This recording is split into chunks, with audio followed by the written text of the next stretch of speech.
একজন জ্ঞানী ব্যক্তি বলতেন, জীবনে যা কিছুই করো না কেন, নিজেকে খুশি রাখার কারণ অন্য কারো মাঝে খোঁজার চেষ্টা কোনোদিন করো না।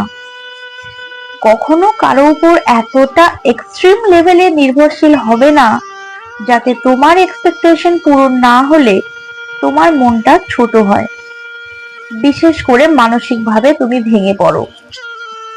তোমার মন খারাপ, তুমি হেমন্তের গান শোনো, নিজেকে এক কাপ গরম কফি বানিয়ে দাও, বিকেল বেলা মিষ্টি রোদে আপন মনে নিজের সাথে কথা বলো, পছন্দের লেখকের বই পড়ো।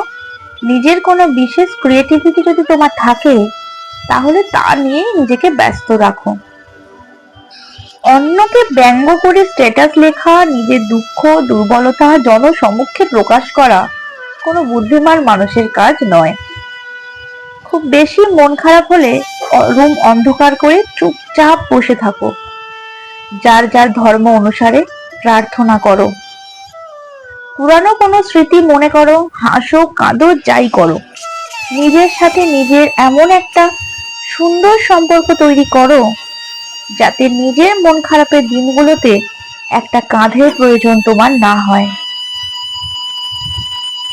যদি কোনো কাজে সফল হও, নিজেকে ট্রিট দাও। যদি অকৃতকার্য হও, নিজের সাথে অভিমান করো, নিজের সাথে প্রতিজ্ঞাবদ্ধ হও আরো ভালো কিছু করার। তবে অন্য কারো চোখে নিজের পারফেকশন খোঁজার চেষ্টা কখনোই করো না। অন্যের চোখ তোমার ত্রুটিগুলোর মাঝে যখন তোমার গুণগুলো খুঁজে পাবে না, কষ্টটা কিন্তু তুমিই পাবে। পারলে তুমিই পারবে। রেস্টুরেন্টে একা বসে খাওয়াটাকে নর্মালাইজ করতে হবে, পার্কে নিজের সাথে সময় কাটাতে চাওয়াকে হাস্যকর মনে কেন হবে? যদি সম্ভব হয় ফিনান্সিয়ালিও নিজেকে প্রতিষ্ঠিত করতে হবে। আসলে সম্ভব হয় এটা বলা ভুল, প্রত্যেকেরই ফিনান্সিয়ালি নিজেকে প্রতিষ্ঠিত হতেই হবে, যাতে তীব্র মুড সুইং এ নিজেকে একটা চকলেট উপহার তুমি দিতে পারো।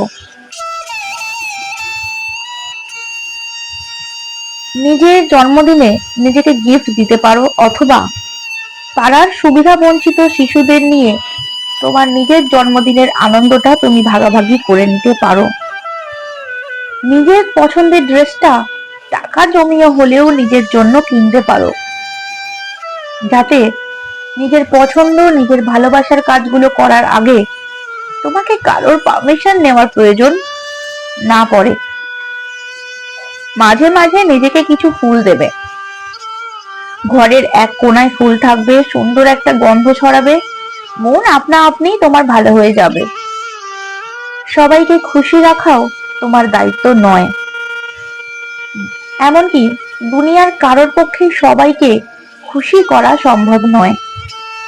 যেখানে পারবে না, না বলাটাও শিখতে তোমাকেই হবে। আমার বাবা মা আমাকে অ্যাপ্রিসিয়েট করে না, আমার বন্ধু আমাকে সময় দেয় না, আমার কাছের প্রিয়জন আমার সাথে ঠিকমতো কথা বলে না, আমার জন্য সময় নেই, এইসব নানান উপদ্রবের সৃষ্টি তোমার জীবনে যেন না হয়, এসব কথা চিন্তাই করবে না। আমাদের ভাষায় যেটা অ্যাটেনশন, অন্যের জন্য সেই চাওয়াগুলো অযথা টেনশন মাত্র। কেন নিজেকে অন্যের বিরক্তির কারণ বানাবে? একটা সুন্দর ব্যক্তিত্ব থাকার জন্য খুব কঠিন হওয়ার দরকার নেই, শুধু নিজেকে অতটুকু ভালোবাসলেই হবে যাতে অন্যের চোখে নিজের জন্য ভালোবাসা খোঁজার প্রয়োজন তোমার না পড়ে। বর্তমান এই চতুর্থ শিল্প বিপ্লবের যুগে মানুষের মন প্লাস্টিকের মতোই, কখন জানি রূপ বদলায়, কারণেই বদলায় অকারণে বদলায়। তাই মনে হয় নিজের মধ্যে নিজেকে সীমাবদ্ধ রাখা তুলনামূলক ভালো। তাই নিজের দুঃখ কষ্টটাকে যতটা সম্ভব অন্যের সাথে ভাগ না করাটাই বোধহয় অনেক বেশি বুদ্ধিমানের কাজ। ধন্যবাদ, সবাই ভালো থাকবেন।